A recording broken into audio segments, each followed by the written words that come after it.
today I have the lovely Karla, which I'm so excited for you guys to get to know. I have been following her too on social media just as much as she's been a part of the Hive. I also have been following her and seeing her grow and change as a freelancer. So I'm so excited for her to share her story. She's had some big, exciting things happen over this last year or so.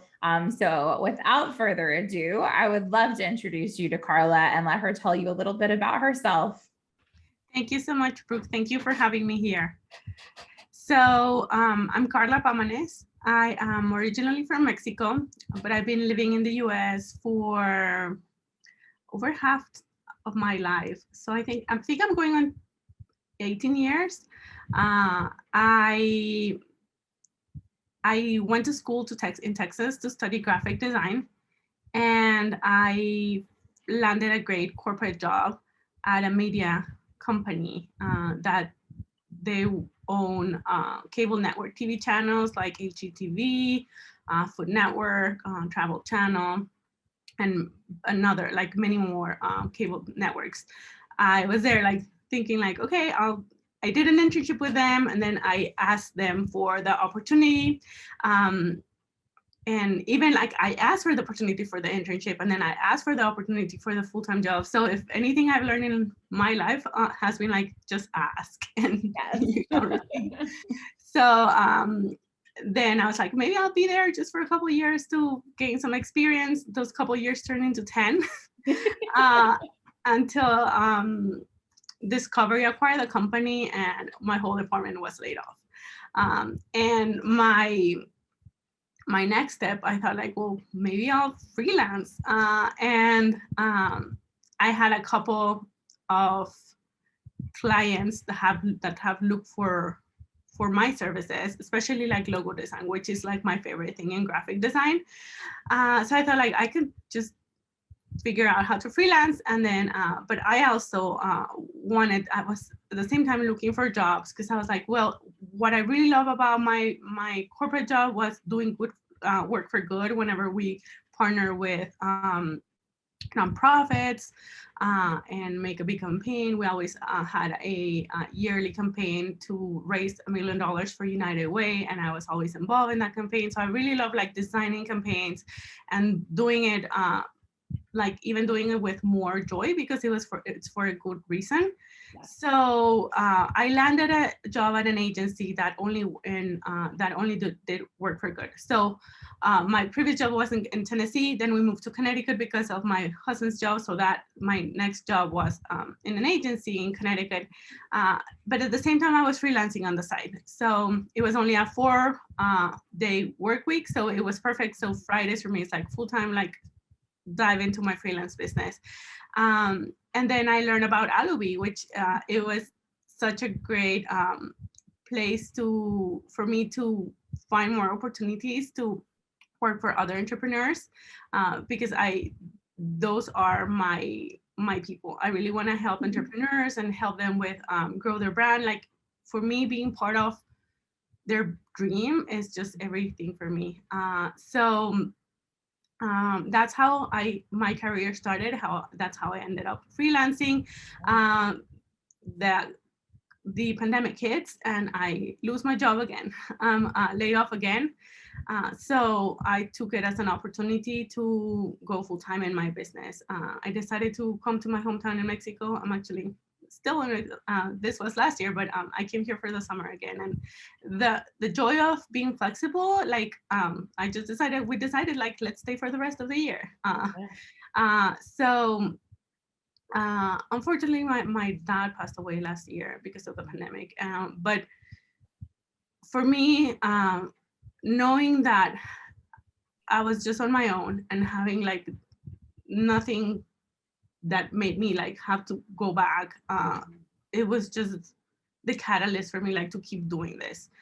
To have this freedom to be here with my mom and support her, and also it gave me so much purpose to be like, to kind of feel like I need to just prove him that, I don't know, it's like still trying to make your dad proud. So he was a teacher. So I also like got motivated to teach others what I loved what to do. I cannot teach what he taught. He taught like all this office is his office. All these books are statistics and like calculus and like hard stuff, algebra. And my thing is design. So I'm like, I can teach others what I do, brand design, logo design, how to create their own brand identities. So that's like my mission as well, to teach others everything that I have learned from my career of almost 15 years. Your story is so powerful and also can connect with so many people. I mean, the last year just hit and shifted everybody. I think everybody that almost everybody I know lost somebody in some capacity due to the pandemic or during the pandemic, and wasn't able to, celebrate them as much as they wanted to during that time. And I think this is such a beautiful thing that you are taking, his love for teaching and bringing it into your life and the way that you know how to express it into the world and the way that you are the best at expressing it. And I think that that's really, really valuable. And I think that's the beauty too of freelancing, is that so many people, they get started out, they learn, they hustle, they figure out the good and the bad of it. They might go back to a job and then get laid off from a job and, in and out. But so much at the heart of so many people in freelancing is that they want to support others and help them, grow and help their businesses grow, but also help other freelancers learn how to be better at their skill set or be better at what they do. And so I love that you're kind of bringing that to light in your own way now. And I know that your business has like really, I mean, you had to go out on your own and really go full time on this, but it's been really successful. So why don't you tell us a little bit about how, it started maybe small, but it's really taken off in the last year? Of course, yes. I mean, I'm still like in awe knowing that I'm meeting my goals, which is like, I think like one thing that has been key is really setting those goals. Like, they say like, if you aim at nothing, you'll hit it right away. So I think that was something that it was not clear to me when I first started freelancing. I was like, well, I'll just do this without not having a plan of how this looks like. So for me, it has really been helpful to being surrounded by like-minded people who are doing the same thing, other freelancers, and learning from them, even if they're not in the same industry, like the same like in design like me, but like even just copywriters or social media managers. So building that community has been very helpful. Also investing in coaching and others who have been who are where you want to be at. So, but really like the biggest thing has been believing in myself, believing it is possible. But it is just it seems so simple, but it's so hard. Like the mindset part of like, we are so used to like finding the job, like being an employee and thinking like that is just the only way. Like it's really hard to shift the mindset to be like, no, you can just do it yourself. And things like, I think like just really having the belief, things start to work out.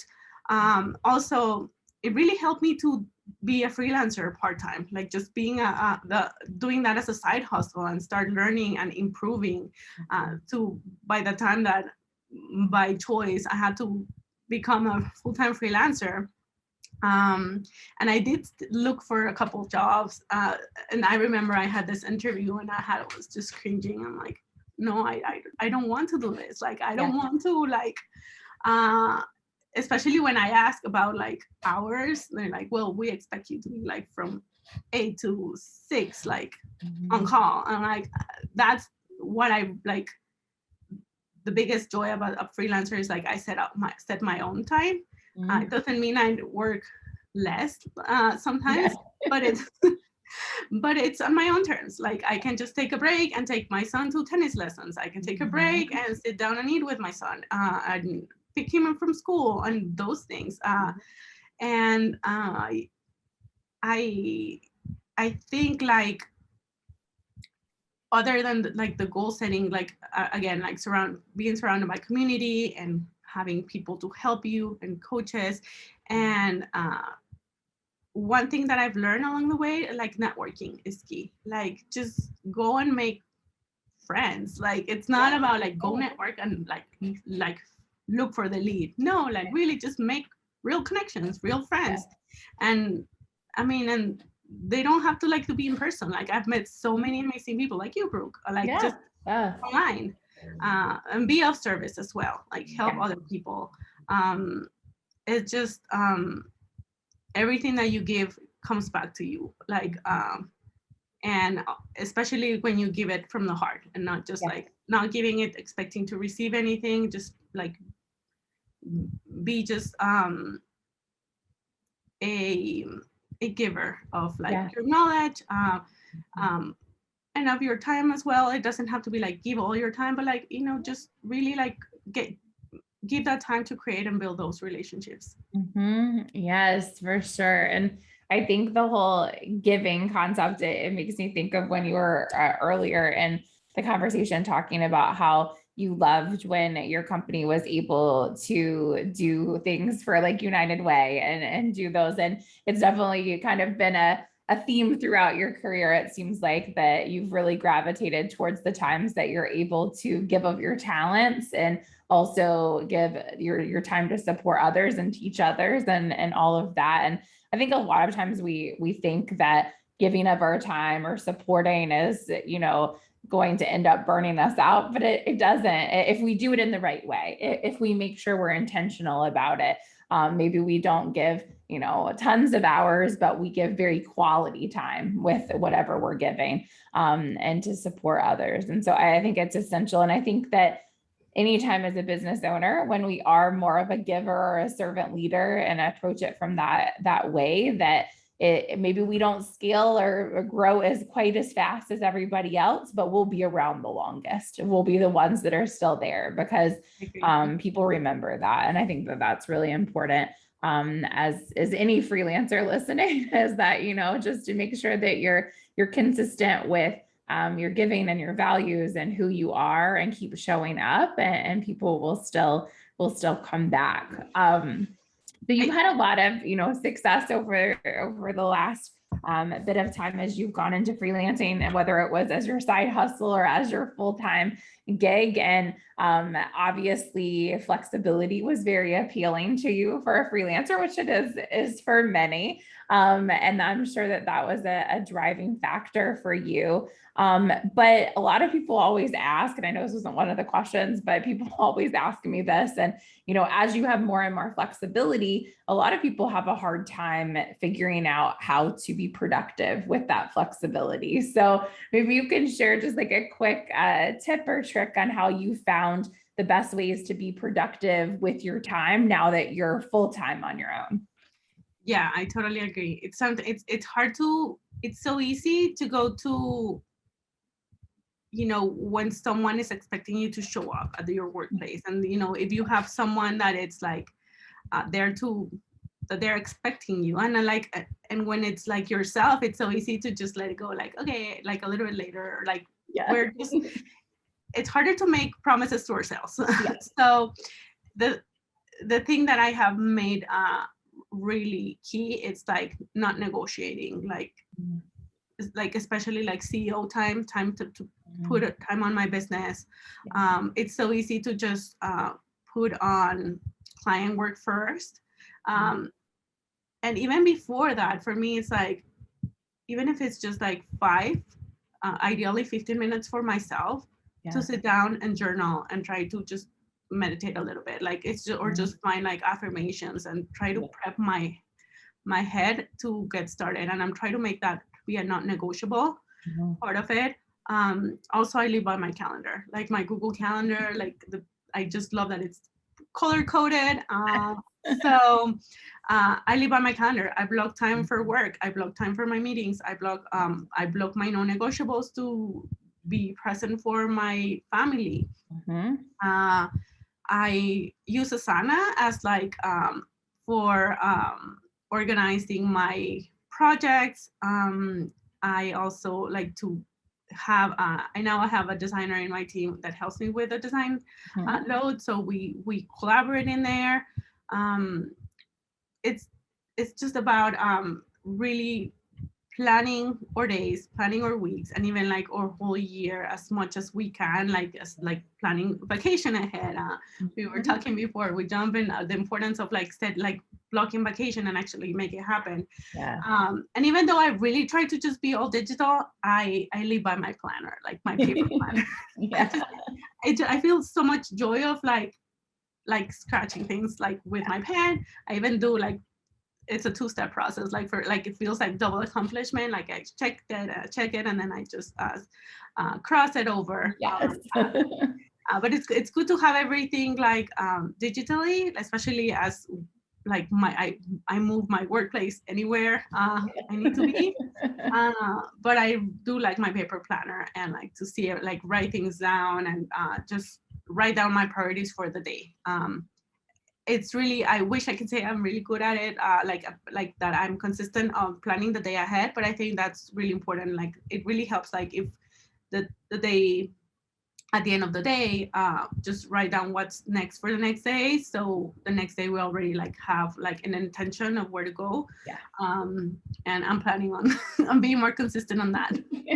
That is not always easy. And I'm sure, as you know, for the life of an entrepreneur of any shape or size, you definitely always have things that come up, or as a mom, things that completely throw off the plan for the day. And so I always find that I find peace in the fact that I've looked at my calendar and planned out beforehand. So I also know what could be canceled if it has to be canceled or moved around, just because you never know what's going to be thrown at you from day to day, whether it's a client issue that you need to handle, or it's a mom issue that you have to help your kid for something, or you simply or just need a mental health day, whatever it might be. I think that's always been my favorite part of the flexibility that comes along with being your own boss, is just that the stress of needing to ask for time off or ask for changing your schedule doesn't exist because you're in charge. And I think sometimes we forget that. Also, we're like, we put so much pressure on ourselves, but remember and I think, that. Brooke, with that, I've also learned that it's so important to give ourselves grace. Yes. It can be like so easy to be like hard on ourselves, like, oh my goodness, like I had this plan, it didn't happen. To be like, to embrace the flexibility without feeling guilty about it. Yeah. And be like, okay, I mean, it can be done another day. Like really, like it's at least in the work that I do, nothing is like life or death thing, you know, like it can wait a day, it can wait a couple, like an hour or yeah. Yeah. So which is hard for us to know sometimes on how we can really, I think, especially when we are usually the only main person in charge. And as you grow, you've already added some people to your team, but we put even more pressure. But giving ourselves grace, letting ourselves know that like prioritizing not just the day, but prioritizing the issues, like what's most important to handle now and what can wait. Majority of things can wait. We just don't necessarily always look at it that way. But yeah, it's definitely great points. Well, why don't you tell us a little bit about, I know you've mentioned coaching, you've mentioned being a part of groups and networking, but what are the best resources that have helped you along the way as you stepped into your freelance journey? So I've invested in a couple courses. Would you like me to say the courses or? Yes, no, I think this is the best way to share all the information with everybody, because everybody always asks, and we've tried to interview different ones of our experts. We interviewed a copywriter, graphic design now, you know, and all of them. And this is great because people that are wanting to get into that area, or like you said, I know you definitely have looked at different places that are not just on graphic design, because building a business involves more than just the specific skill set that you have. Of course. So the first group, the first program that I ever purchased to learn entrepreneurship was B School from Ari Forleo. Me And too, by the way. I don't know if you knew that. no, Yeah. I didn't know that. Years ago, yes. And the biggest takeaway I took was not actually the course itself, but like she gives a pre-course that's called Start the Right Business, because I wanted to I wanted to have a business to teach preschoolers art. I didn't have much experience about it, but like it was an eye opener to be like, I think a design business will make more sense. Yeah. So that's what I really like learn about that course, like finding that clarity. Yeah. It helped me start having my building my own website. I had never designed a website for myself. So it really kind of started something of what my business is now. Then when I decided like I want to go start freelancing, I'm like, and not having a clue really how that looks like. I found a course from Lauren Golden called The Free Mama, and it was perfect for me because it's like I was a mom and like who I want to learn freelancing from, like just anyone or another mom who's have figured out how to be a successful freelancer. So I took that course. And from that course, I learned the importance of networking. So I kind of feel like all the courses that I have purchased, like, I don't think that there's such a thing like that course that will teach you like everything, but they're like nuggets. Like I learned clarity from one, I learned the importance of networking in the other one.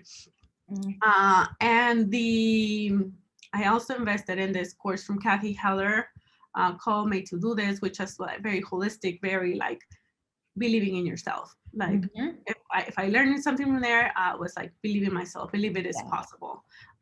So that's where I set my big goals, and just having someone saying to you that they believe in you, like it's like then you start believing it. Like I don't know, it's just it's really encouraging to be like in those communities where everyone's like encouraging to each other.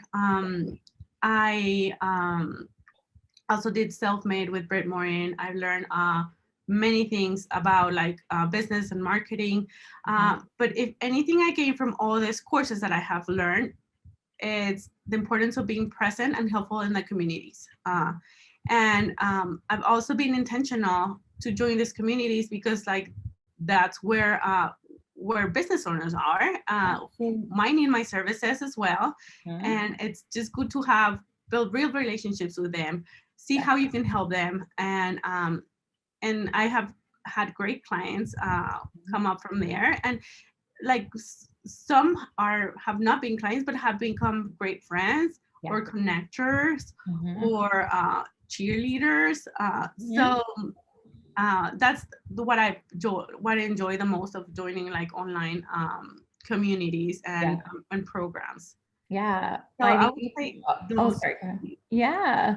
No, those are great. And you bring up such a good point about being present in those communities, because I always hear from people like, hey, I'm in all these communities, I've done all these courses, and I'm not seeing any success. And I always ask them, well, did you do anything in those communities? Like, were you a part? Like, did you really involve yourself, or did you just take from it? Did you give, or did you just take? And oftentimes they took, not necessarily intentionally, they just, lack of time or not really understanding that they should be interacting.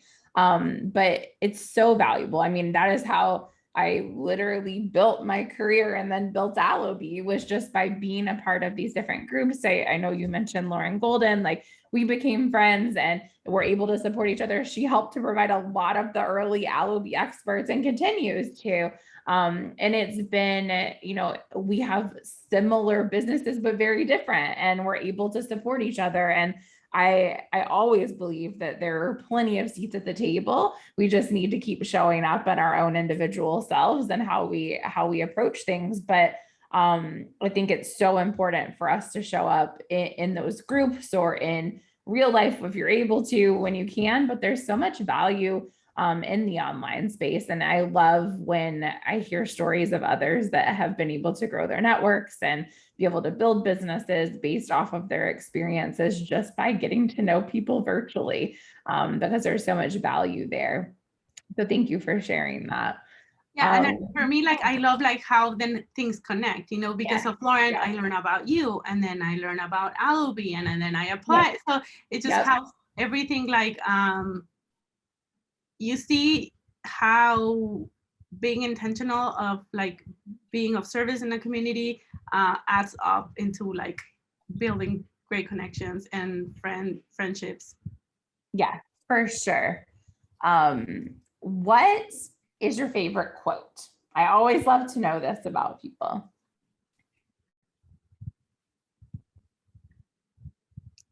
I think you're back. Are you back? Oh, I think you're frozen. Sorry. No, I'm sorry. It just went out because I got a phone call and then okay. Sorry, now it's going back. Okay. We are here. We'll cut this part out. Okay. What I was going to ask you is, what is your favorite quote? My favorite quote. I wrote it here so I don't forget.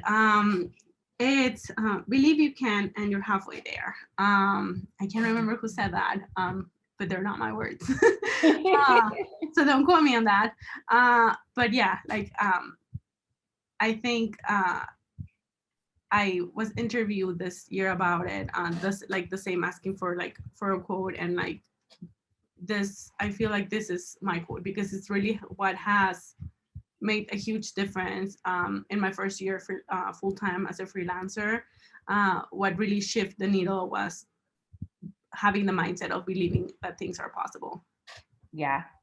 I mean, honestly, mindset is everything. When you're a freelancer, an entrepreneur, any type of business owner, if you don't have, I know I did a training for the Hive, like if you don't have that confidence, you won't be able to show up and be successful. And usually it's the lack of confidence or the imposter syndrome or not believing in yourself that prevents you from going further or causes you to stop.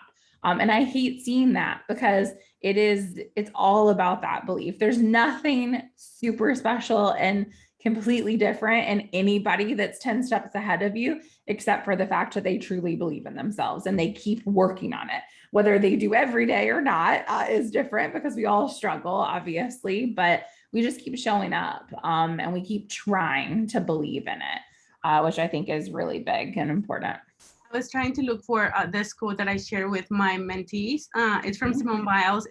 It says practice. You mentioned about confidence, but I also like how you gain that confidence is by practicing. And her quote is practice creates confidence. Confidence empowers you.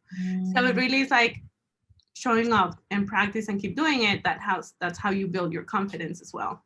Yeah. Oh, it's true. It is a muscle that you have to like make work better and keep showing up and working it out, basically. I know that every time I kind of step into a new level or we, grow at Allobee or more people end up coming onto the team, it's always a kind of a moment for me to kind of feel, ooh, like, oh goodness, am I going to be a good enough leader and all of that. And it always, one of my friends calls it expansion sickness. You kind of curl back up a little bit. You maybe don't feel so good. You have a headache, whatever it might be. But usually that means you're about to up level to another place. And so just being able to be self-aware enough of realizing that it's that and not something else that's actually holding you back and keeping you from going forward. So I love that quote from Simone. It's so true. It's definitely a muscle you have to keep working. Well, this is the last question that I ask all of our everybody that I interview, but how are you going to create momentum in the rest of 2021? I think really keep doing what I have done this year, like setting goals. I've set quarterly goals. I'm focusing on those goals and just reverse engineering them, making sure like if I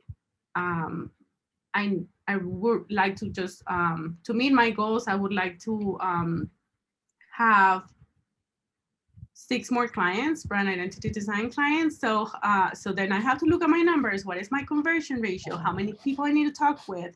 And then like being part of like Allobee really helps with, for me, helps with, I'm focusing on my efforts on my side, but then I also have this outlet where more work can come in my way without me looking for them.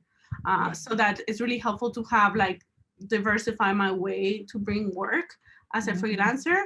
Mhm. Also, it's really fun working with Allobee because I love the part that you have like a project manager, like someone that's there to help you. I love the creative side, but I know like having a business, being a freelancer, because if you're a freelancer, you're having a business, like you have to do a lot of stuff that is not very creative, like be organized and do the project management. So it's really nice to come in and be like, okay, you meet with a client, you just get to work. You have someone who's doing all the other nitty gritty stuff. Yeah. And that's really nice to have that kind of diversifying the ways that work comes my way.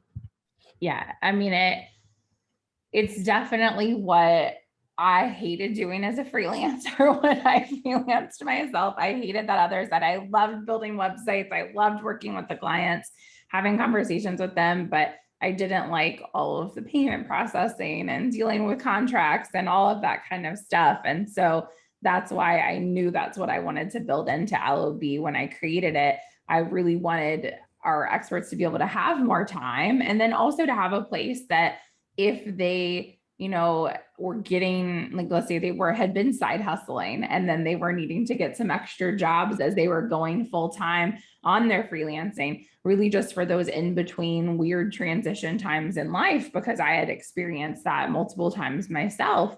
And I felt like there really wasn't a great place for that. So I'm so glad that we've been able to support you, and we definitely will be having more jobs coming your way. But I also always tell our team and investors and clients and everybody that I hope that I am put out of business with Allobee one day, that every freelancer has all of these opportunities, but that also businesses learn themselves the value of freelancers, that they can pull people in for these short-term jobs or longer term jobs, and that they don't have to be in the office, that people actually usually show up and do their job better if they are more flexible and have that ability to do what they love instead of being kind of forced to the clock of a 9 to 5. So I'm so glad that you're a part of our hive, and thank you for being here today on the podcast. And I look forward to seeing more about your journey. We'll have to have you back in like a year and see all of the amazing things that you've put out into the world. Thank you so much, Brooke. Thank you for the opportunity. And it's my pleasure to be part of the Hive. Thank you so much for creating space for both the freelancers and entrepreneurs who need our help, and be able to support them through your business. Of course, of course. And we'll definitely list everything about the lovely Karla in the show notes. We'll let you follow her. I love your social media. You just show up in such a real way, and you also are the cutest. And so just getting to see you and your face, we'll make sure that we link that, as well as go and follow her and learn more about the things that she's putting out into the world. She has great opportunities to provide, not just on Allobee, but also through the teaching that she's doing as well. So thank you again, Karla, and have a great day, everybody. Thank you so much, Brooke. Bye.